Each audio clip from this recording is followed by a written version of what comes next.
So Takao is going to start, okay? And then we'll just see who wants to follow up on what Takao says. We discussed about meaning, implication of the power the author mentioned, and I can't get the point of power when she said that. And could you help me? I forgot the discussion we had. Help him. Actually, we started from the last sentence, which is actually on the board, in hope that men and women alike might come to enjoy a more human life, free of the sexual stereotypes that have evolved in his shadow. And we started the conversation by wondering the implications of stereotypes and whether they are its sexual or gender stereotypes and how that comes into play. And then we thought that stereotypes relate to power, and that power reinforces the division between reason and emotion. And in relation to how this relates to education, or to how to the question to what degree have things changed, we thought that it's a kind of vicious circle, that men are thought to be rational and women irrational. Therefore, as actually one of the quotes says, men have been trained to have reason, is a brilliant quote in page 24, second paragraph. Women can now be excluded from training in reason, and we discussed that the same thing happens today, and we see it in school. Like boys taking different disciplines than girls, and this reinforcing the roles of genders. Also, we discussed about uniform and skirts, how also femininity is reinforced through skirts rather than trousers. How roles of like men and women are like gendered at times, and then they are reinforced, although the society is changing. But yes, it's not very easy to bring about those kinds of changes also. Can I ask you, do you think that things like the choices that boys and girls have, the opportunities available to them, are better than they were in the past, or do you think it's still very bad? At one time in this country, in the 1960s, if you were a girl, you would do cooking and typing, and if you're a boy, you would do carpentry, woodwork, things like that. And you couldn't choose between those. You had to do according to your sex. Is that still the case or not? Of course, it will depend on the country. Go on. Yeah, I think we discussed specific examples also. They were like discussing about Japan, I was discussing about India. I think the society is changing and it's quite positive. And I think we discussed about the role especially of men and women. Although like women may take different kinds of professions, they are into different kinds of occupations. But yes, looking after family and taking care of children, that actually remains stagnant, whether it's Japan, whether it's India. But slowly and gradually, I think men are accepting those kinds of jobs and those kinds of roles also. And I think it's changing quite fast. Okay. Yes. Is that the same in Cyprus or not, do you think? Is it changing? It is changing, but I think it's very... Still boys as stereotype to be more reasonable would take more maths, physics, architecture, engineering. Women would become teachers because it's a very good occupation if you are a woman. You finish by 2 o'clock, you go home, you can cook, you can have babies. One of the best jobs for Cyprus, if you are a woman, is to be a teacher because it's good for a woman. Yes.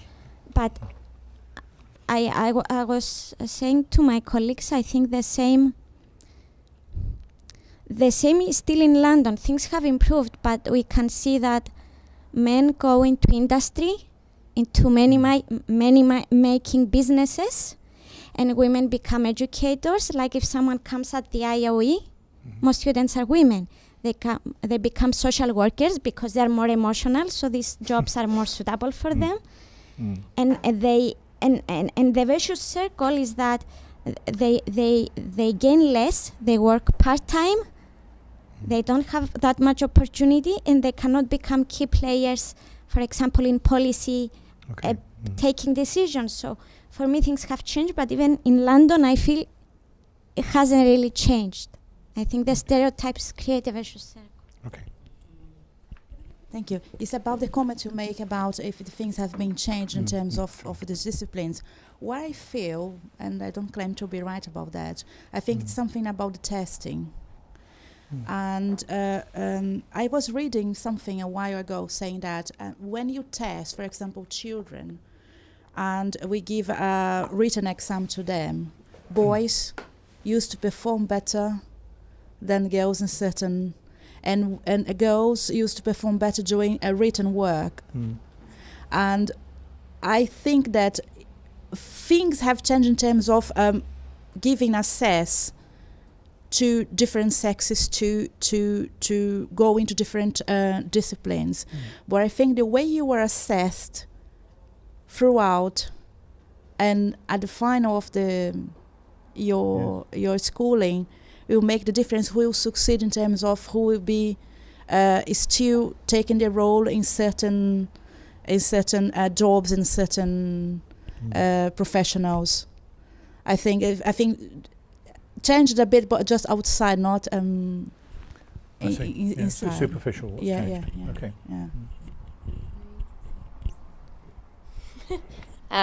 No, just in reference to the stereotyping of women, I think we're failing to see as well that men are stereotyped as well to be non-emotional, to be rational, and it kind of boils down to this clear dichotomy that we have between rationality and between the rational and what's considered rationality and the emotional, and that there's not any convergence between the two, that you're either a rational being or you're an emotional being. And I think that's kind of the problem that needs to be addressed.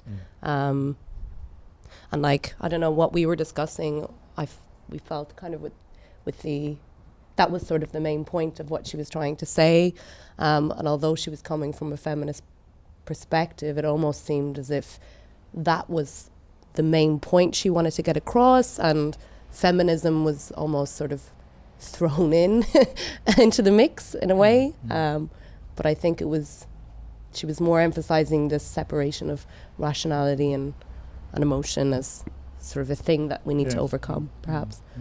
I don't know if anyone else thought the same. Can I just ask you, did you dislike the voice of the paper? You know, when you said feminism was kind of thrown in, do you think it's lacking in that respect? No, not necessarily, because I would agree that what we need to sort of overcome is this dichotomy between reason and emotional. And obviously there are other manifestations of that, and they are things that I think, I think the issue with gender, it's far more than just the separation of reason and emotion, and that's one component of it. Okay, thank you. Can I just say something in response to what Takua said as well? Because you talked about power, and you developed that very nicely on your table. But there's actually another dimension to this. Elsewhere in her book, she talks about Sir Francis Bacon. Francis Bacon, not the painter, this is an earlier person, writing around 1600. And he was very interested and excited by the rise of science. And he said, we must put nature on the rack and force her to yield her secrets. So yield means give up or release. The rack is an instrument of torture. So on a rack, you're stretched out and your arms are pulled one way and your legs are pulled the other way. But notice the gendering of the expression. We must put nature on the rack and force her to yield her secrets. So it's not unusual to feminize nature, but it still constructs a particular relationship between the scientific man and the feminized nature. Do you see? So it's really quite significant. And so you're absolutely right about power, I think. This masculinized reason is not just about a relationship between the sexes, it's also about a relationship to the world in general, to things in general, to how the objects of knowledge, the things that are understood. And it's as though they are brought under control all the time. So, okay, so carry on then please. Whoever wants to follow up from that, or anything. Just this comment you've made about Bacon, Yes. and this example you gave, this is when they moved from the contemplative science to the intervention science. Yes. Okay. Yes. Yeah.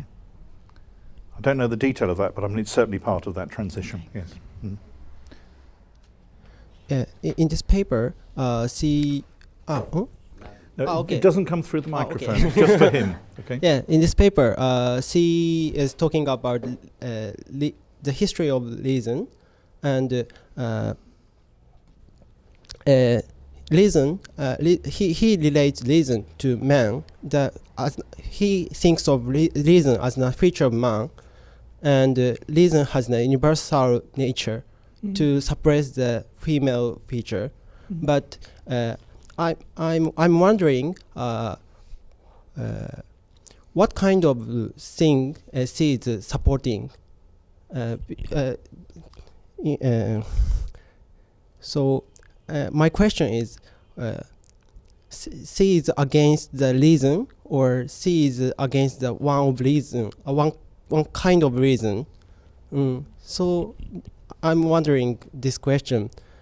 Okay. Does anybody want to take that up then? Is she, the author, against reason, or is she against just one kind of reason, one understanding of reason?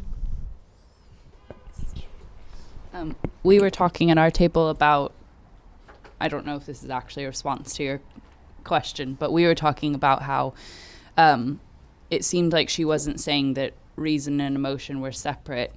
It was that they needed to be put together, and that they were important.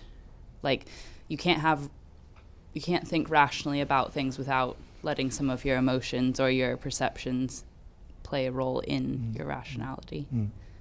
So I don't know if that. So I don't think she is against all kinds of reasons. That's kind of what we were talking about.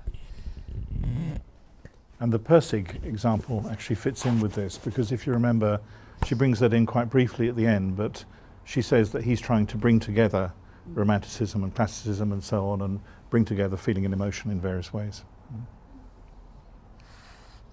The motorcycle maintenance one.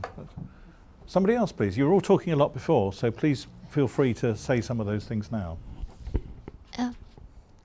And following up to Lauren has just said, not about this writing, but the writing, Cosette's writing, is we were discussing that it's showing a sort of subordination of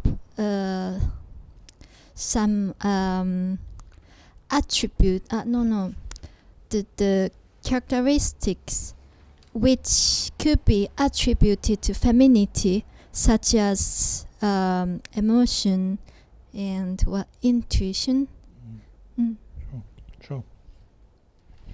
Yeah, we were talking about how in the piece from yesterday it specifically describes how the mother's giving the presentation about how she's like very detached and just reading it from the page and there's no emotion in it. And we thought maybe that was the author was trying to bring attention to that, to almost take the emotion from the presentation. But then also, as we were talking about, that there isn't really a rational argument, or when she's asked to clarify her argument, she chooses not to do so. So it's not necessarily that they're trying to draw attention to the rationality of her argument, but they're also trying to take the emotion out of it by detaching her feminine side from her presentation. Do you think clarity is essential for rationality? So Descartes asks for clear and distinct ideas, as we've said. I mean, I think clarity is important if you want to make something universal, if you want people to be able to understand what it is that you're saying. But if we're taking rationality as something which is inseparable from an emotional component, then it's not always going to be predicated on clarity, because emotions are not clear. And the kind of emotions that you might evoke from a person, it's not going to be the same across the board. There's going to be differences in the kind of emotions that are evoked and reactions, I think. So I think we need clarity to a certain extent, in the sense that we, as long as we want to communicate with others, but at the same time we have to remind us that there are other sort of expressions. I mean, other sort of means the other expressions besides a vocal or linguistic expression. Okay. I was a bit intrigued on page 26 when she mentioned Spinoza, and the task is not to ignore his emotions, but to understand them, transform them from passivity into active, rational emotions. And an emotion which is a passion ceases to be a passion as soon as you form a clear and distinct idea thereof. And I was just thinking the task of language, when you will transform this passion in a clear idea. So how language will be subordinated to this depiction of emotions in terms of this passion a clear thought, because it goes through language as well. Okay, could you just slow that down a little bit, because you're saying something quite complicated. So you said language is subordinate to what? According to what's saying here is that an emotion ceases to be a passion as when we form a clear and distinct idea thereof. But the idea has to be communicated to get this level of clarity, isn't it? So yes. Okay. Yes. So when I was just thinking about how language will be an instrument to depict emotions from the way we communicate us, from what Spinoza says. We have to transform passion something that it's a clear idea. Okay, that's extremely complicated what you're saying, and it seems very, very important. So partly what he's saying here is that emotions are tamed. Yes, they're domesticated in a sense. They're tamed by being put into language. They're regularized or formalized in some way. And you see that with little children, don't you? They're overwhelmed with emotion and they have no words for it. And gradually as they grow up, they start to relate particular feelings but to particular expressions. The strange thing is that if there were no expressions, if we didn't have common vocabularies for talking about anger or resentment and so on, then our emotional life wouldn't be the way it is. So there's a very subtle interplay between the kind of taming that goes on through language, could call it civilizing if you like, the taming that goes on with language and the actual constructions of our feelings. Do you see what I mean? So if you face some highly disturbing circumstance in your life, it's quite likely that lines from a song or from a Shakespeare play, maybe if you're familiar with English culture, English language culture, or from a religious text, it's quite likely that those words will come back to you and structure the experience you're then undergoing. So there's a sort of interplay between the two.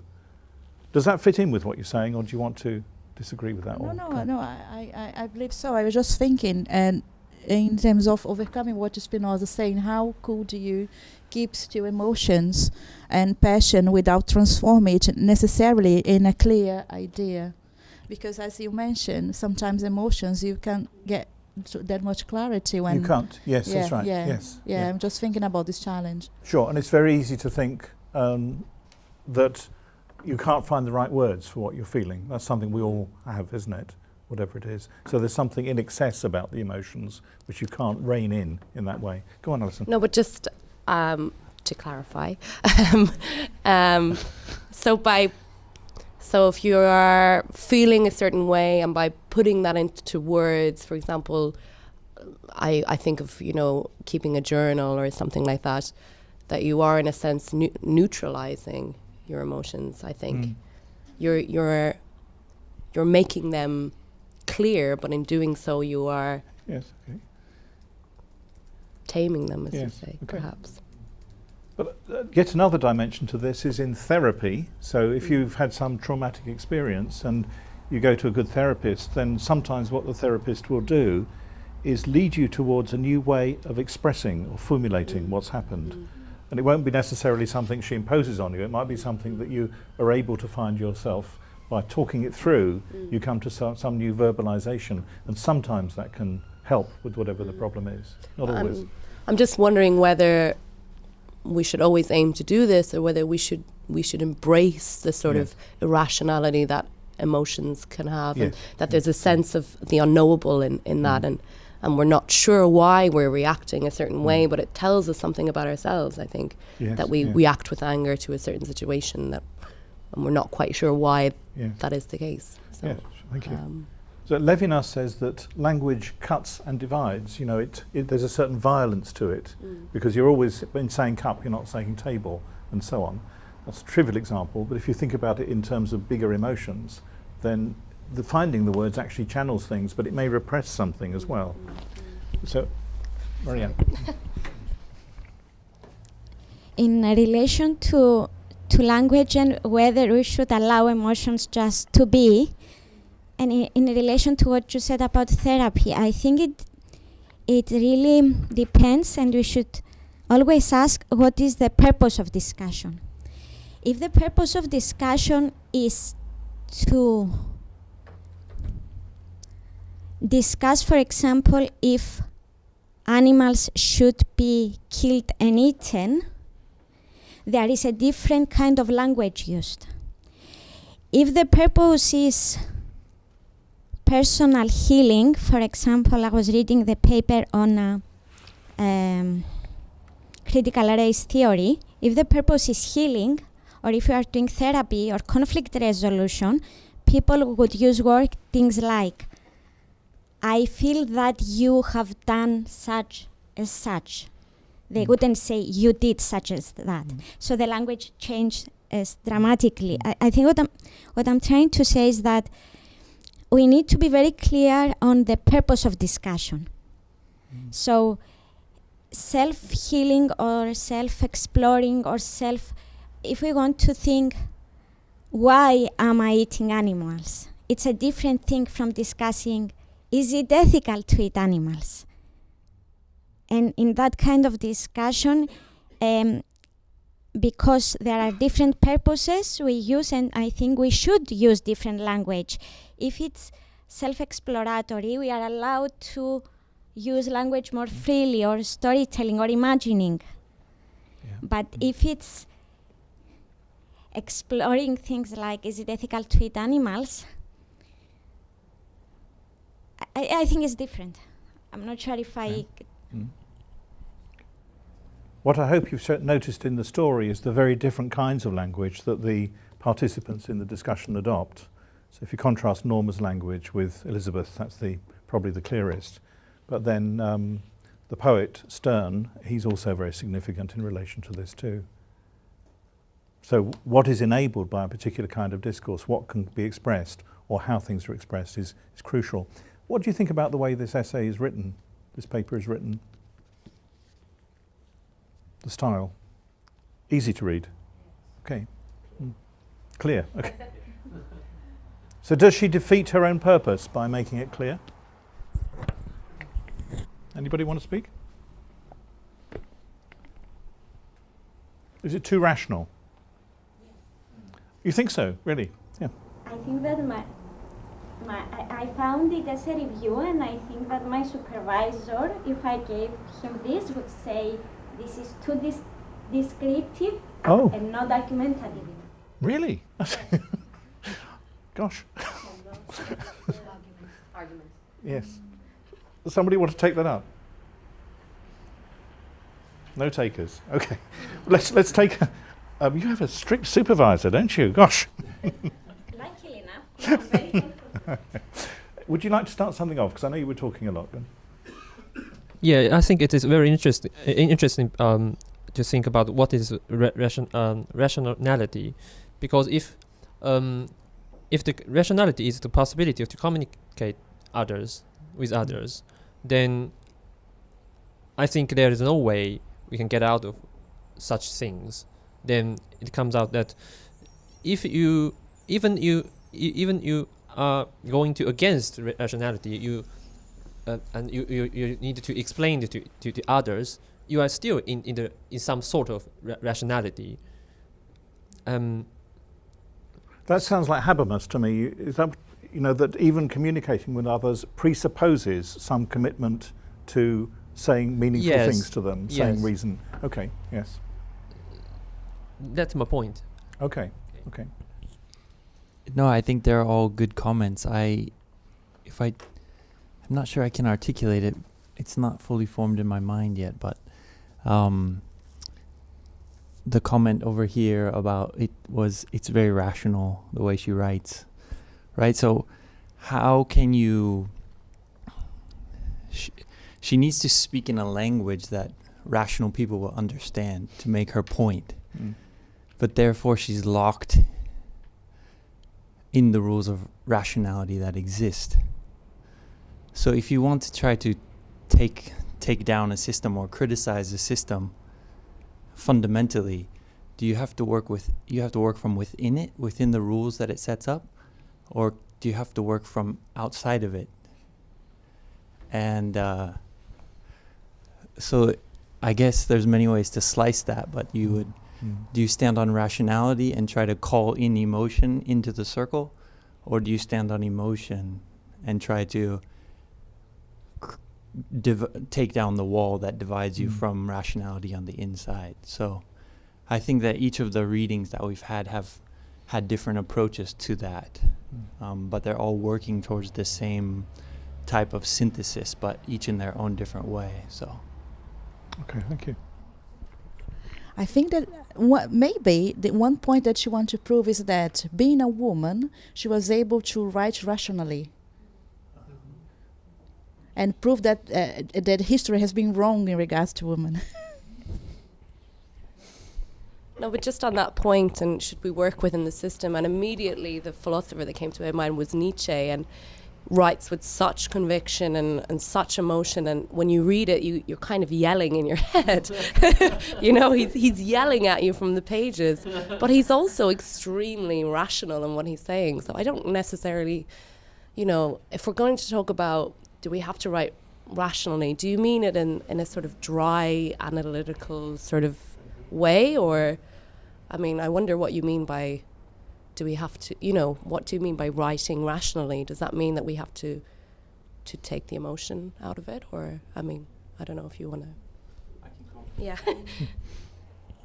Yeah, my comment is actually just a concession. I think she very much pointed out that I already have internalized the rational versus emotional split.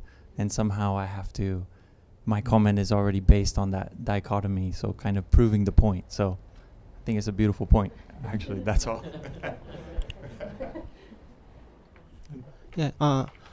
I'm interested in Yo's point about what is rational, and I have a similar question. But my question is, what is emotional or what is feminine? I think when she in her paper, she is thinking about emotion, but her definition of emotion is the opposite side of the negation of positive reason. So she don't discuss about emotion, and she negatively express the emotion by denying reason, in my impression. So this is why I think her writing is very rational, But when I read Cote, Elizabeth Costello, the talking is very emotional and also rational. She is reasoning, but I found in her talking something like emotion. But in this paper, we cannot find emotion, but her definition of emotion is too clear-cut, expressed by reason. Okay. So perhaps you mean it's not an emotional expression, so she's talking about emotion, Yeah, I'm talking about whereas Elizabeth expresses emotion. Yeah. Okay. To build on that and clarify on what I've said before, I'm not saying it's not emotional enough. I'm saying it's rational, but still you could be rational and argumentative. I just felt she's not argumentative because, as we said before, myself as well, I wasn't sure on the position she takes. Is she against reason, or is it against a specific kind of reason? That was my comment. I would love to see from the same author a second paper where she gives me her position. Like here, I feel she just concluded in the last paragraph, and that's okay. I see. That's my feeling.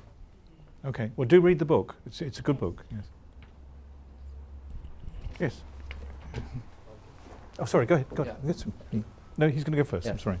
This is my question. My question about the intuition. Lloyd said that intuition is the undoubting conception, which comes from the right of reason alone. My question is, what is intuition? Is intuition reason or emotions, or mixture of reason and emotion? This is my question. Yeah. Well, that's the question I hope no one would ask, really, because when Descartes talks about intuition, many other philosophers have done as well, he's using intuition as what goes with the logical processes of deduction. So he moves from that stage of initial doubt of everything, except that he's doubting, except that he's thinking, and then gradually starts to build up a series of clear perceptions of the world. So intuitions are something like clear perceptions of the world, but I think his account of intuition is not very satisfactory. Okay, so something like a clear perception of the world. Is that all right? Something comes up in my mind, so maybe it's not very clear, and I just try to make some sense. Just about the rationality and the emotion, I think we can just take the rationality to just take as a ability to make a sense. Then maybe we cannot tell what is the rationality before we actually talk, before we actually say something. Then if we think the rationality in this in such a wide meaning, then what is the emotion? And I think the answer is the emotion is some kind of such rationality, which in some context we pretend we cannot understand. Emotion is always in a context which we can't understand? Emotion is some kind of such rationality, which in some context, especially in Western philosophical context, we pretend we cannot understand. We say it's irrational, but in fact, it makes sense. It makes sense, but we pretend we cannot understand.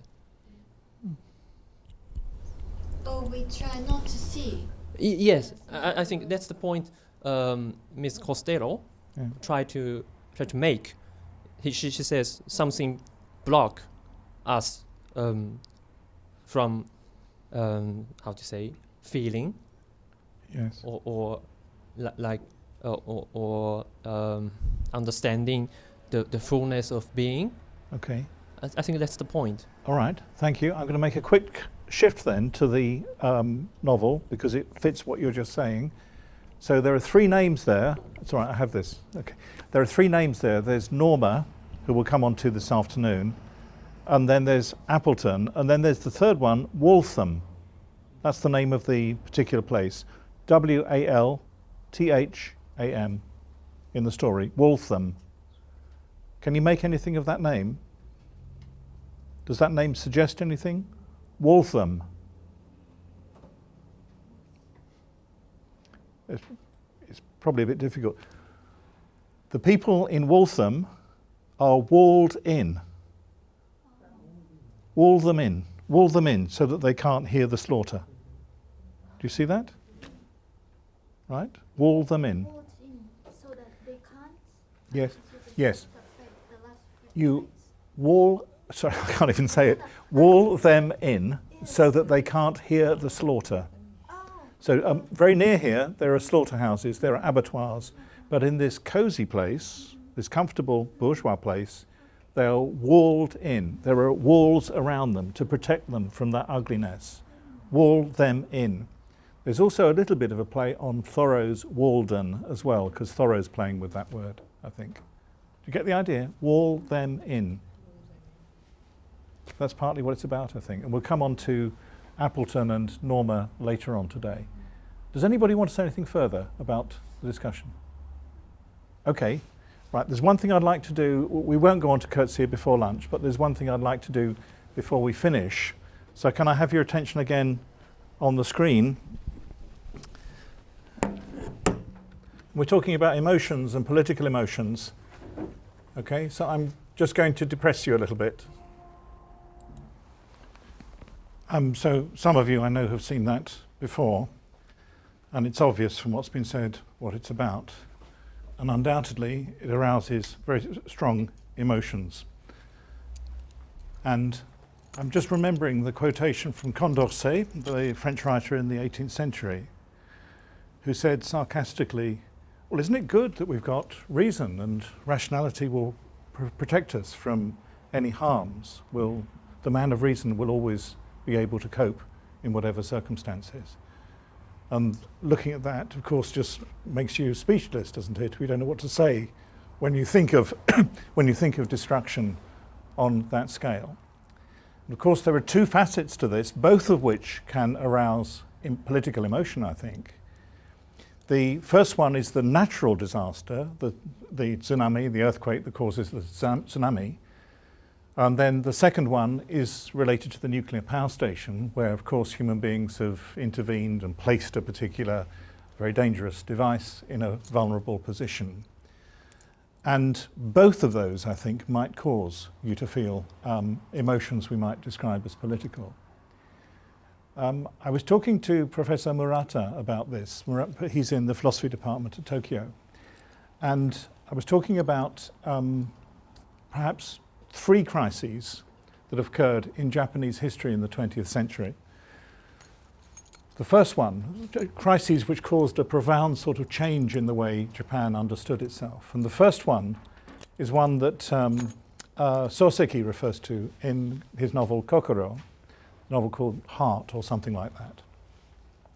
And in that novel, he talks about the military defeat in 1912, at a time when Japan was expanding, a military defeat that brought shame on the nation and caused the military commander, the naval commander, General Nogi, is that the right name? General Nogi to kill himself, and kind of led to a change in sensibility in Japan. And that coincided with a different era, didn't it? Taisho to something else? I'm not sure, but anyway, a different era.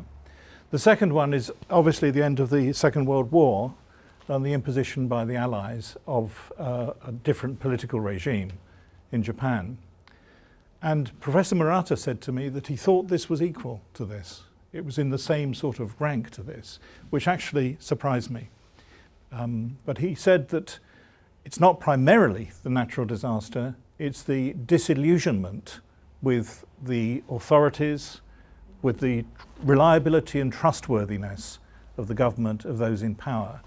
And that's major shift in terms of political sensibility and the way one sees one's own country.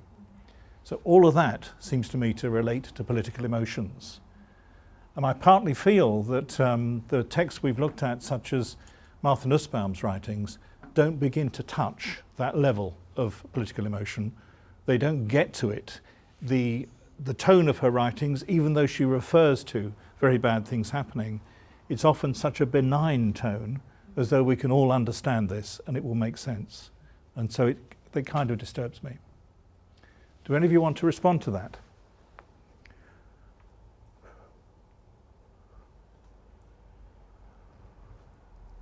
I mean, I'm sure you... Yes, sorry, Maria, yes. Actually, before you illustrating the three crises, according to one interpretation, because someone else might think otherwise, I was thinking, why are emotions in relation to nature political? Yes. So this is what I was thinking in my mind. But then after you illustrating why it's political, I can think of it in a different light. But my first reaction was, that's nature. I mean, people are upset and they are devastated and they are broken, but is that a political emotion? I think it can be. Well, I think you're absolutely right to question that, and I'm not sure I have illustrated it. The second reaction to the placing of the nuclear plant and then the cover-ups, that's clearly political, isn't it? But can there be a political emotion in relation to a natural disaster? I don't think it's obvious there can, but what I'm tempted by is the thought that politics is about how we live together. And we don't live together in an abstract environment, we live together in particular contexts. So the physical environment is part of that context. How we cope with that environment, how we cope with that disaster. And plainly, peoples in different countries cope with their natural circumstances differently. None of us, I guess, would be very good at living in the desert, for example. So people adapt, and that is part of their politics. I'm trying to think of it holistically, but I don't know if it's convincing, what I've said. Go on. Just in response to that, I think the way I understand emotions is that they represent a certain orientation we have in the world, or a certain belief that we have about the world, and that's why we react certain ways to different things. And I think that in and of itself is political. We have a political stance in terms of how we view the world. And I think our emotions might manifest that in a way. So I think even our reaction to natural disasters is for me, it's still a political emotion, because it... Thank you. Yeah. I saw on television the other night the president of a country, I'm ashamed to say I can't remember the name of the country, but it was somewhere like the Maldives, in other words, and I think it's in the South Pacific, this one, and it's a country that has a lot of islands, none of which is very much above sea level. And if sea levels carry on rising, this country will disappear in 50 years' time or something. So that's a political matter, isn't it? If the country doesn't exist anymore, then this is obviously going to affect people. Anybody else? About the political emotion and the natural disaster, my colleagues are tackling on this topic, and so I often heard from the scientist person, and not in their field, in the scientist field, natural disaster is a human event for them, and they distinguish the word hazard and disaster. And hazard is the natural event itself, and disaster is an event for human beings. So the human relation to natural hazard is different in culture. So some scientist is going, Japanese technology is very high, so some scientists go to the developing country but in some countries they reject to accept Japanese technology because they think to resist not nature is to resist God. So they think protecting us from nature is bad things. So in this case, we can find we are different to have a position to natural disaster, nature, and so I think natural disaster has itself include the human emotion. Okay, thank you. Maria, go on. Going back to language, I'm wondering what is a disaster? What can we define disaster if it's a culturally constructed thing? And I'm thinking that disaster could we argue that it indicates defeat? There we can see the defeat of human, despite human's reason and rationality. Man has been defeated. So I'm thinking that if that place wasn't habited, maybe the tsunami or lots of water coming in would be a good thing. In Cyprus, we don't have any water. We buy water from nearby countries. So I'm thinking that what makes a natural phenomenon being a disaster maybe could be the human's defeat. Yes, okay. Minako?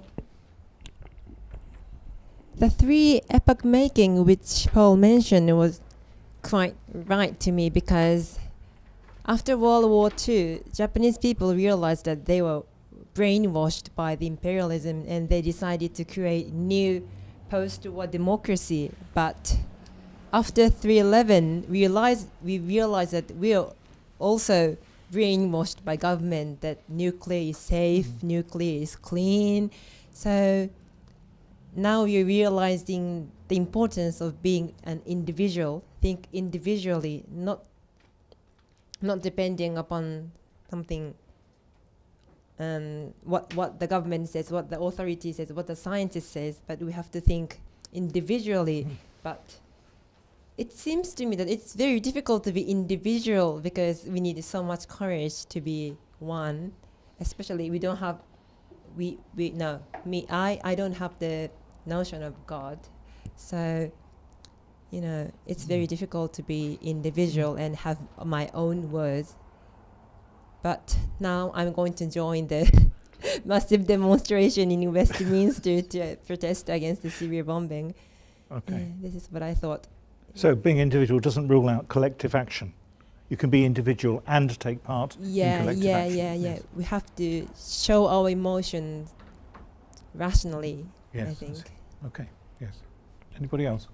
Yes, Marinette. Okay. Just a quick comment about this thing about the idea of disaster and these things about God. I remember when they had that disaster in Haiti, in Central America. Yes. So many Brazilians that are very religious people, they thought that it was like God's judgment on them doing that because of the religious side that they have in that island that many other religions are against with. So the way sometimes some societies portray what disaster is may make a total difference the way we react towards the human beings that are suffering from the consequences of them. Okay. Yes. Thank you. Perhaps that's the right point to break for lunch. I mean, the thing I want to leave you with also is the thought that this defies expression, doesn't it? We're lost for words in relation to something like that. And there's the kind of presumption on the part of the man of reason that everything can be put into words, everything can be expressed clearly. But this seems to resist expression in that way. So I hope you can make some connections between that and the Kurtzia when we come back to that this afternoon.